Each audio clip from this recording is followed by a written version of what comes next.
Shalom and welcome once again to Treasures of the Torah. I'm Moreh Matan, Pastor Matt McEwen, and it's great to be back with you. We are in a brand new Torah portion this week, of course, the Parashat called Parashat Vayechi, and this has an interesting mitzvah in it, and that is being kind to the dead.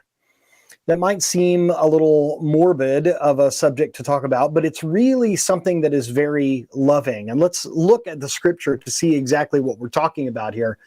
We're looking at Genesis chapter 47, verse 29. Jacob said to Joseph, "Deal kindly with me. Do not bury me, I pray you, in Egypt." He does not want to be buried in Egypt, but wants to be laid to rest in the land of his fathers. And Rashi brings this down: the kindness shown to the dead is true kindness. Now, why is this the case? Well, obviously, a person that is dead cannot repay the kindness that you give them. And this is why Rashi says this. And this is the meaning of dealing kindly with Jacob, not to bury him there, to carry him up, carry his bones up out of the land of Egypt and take them back to Israel. Now, as you know, this year we're going through this collection of commentaries known as Wellspring of Torah. And in this particular midrash that is in this collection, Midrash Talpiot, it says this: Chesed shel emet, true kindness. The acts of kindness shown to the dead. The word emet, truth, contains the letters Aleph, Mem, and Tav. The initials of the Hebrew words for Aron, or the coffin, Mita, or the bier, and the Tachrechin, the shrouds, the burial shrouds. These symbolize the acts of loving service that we must perform for the dead. This is a very loving thing, something that we can do to show love to the family. And in a Jewish context, it might have a bit of a different significance than in a non-Jewish one.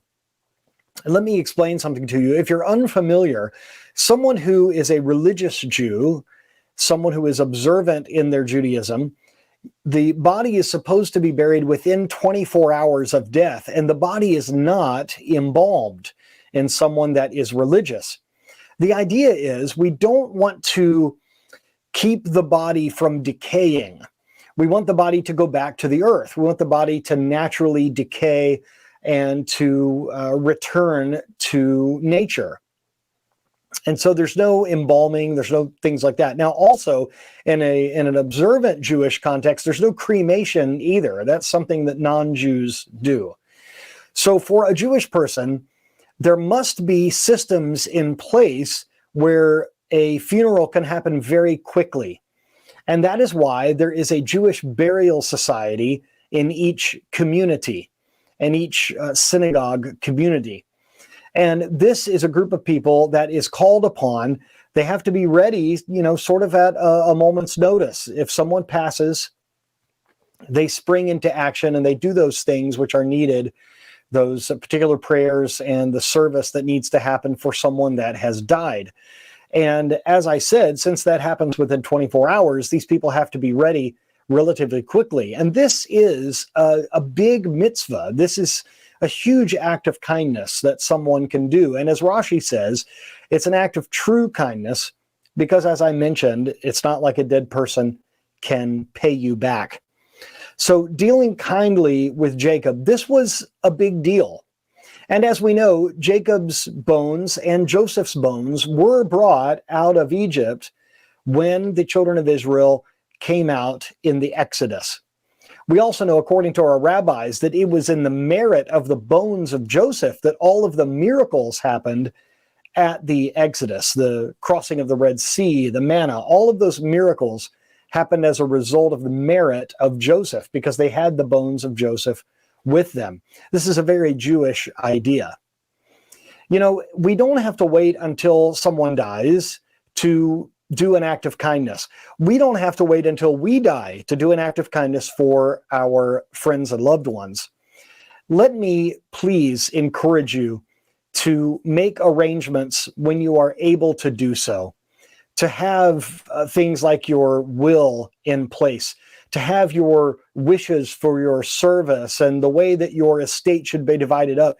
All of that should be taken care of long before you pass, while you're in a state of sound mind and body. You shouldn't wait till the last minute.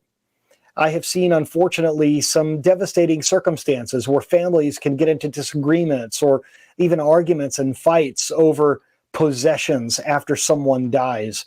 Make sure that you have your wishes spelled out so that there isn't any disturbance.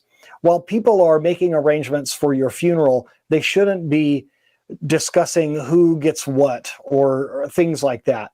We should be focusing on the grieving process.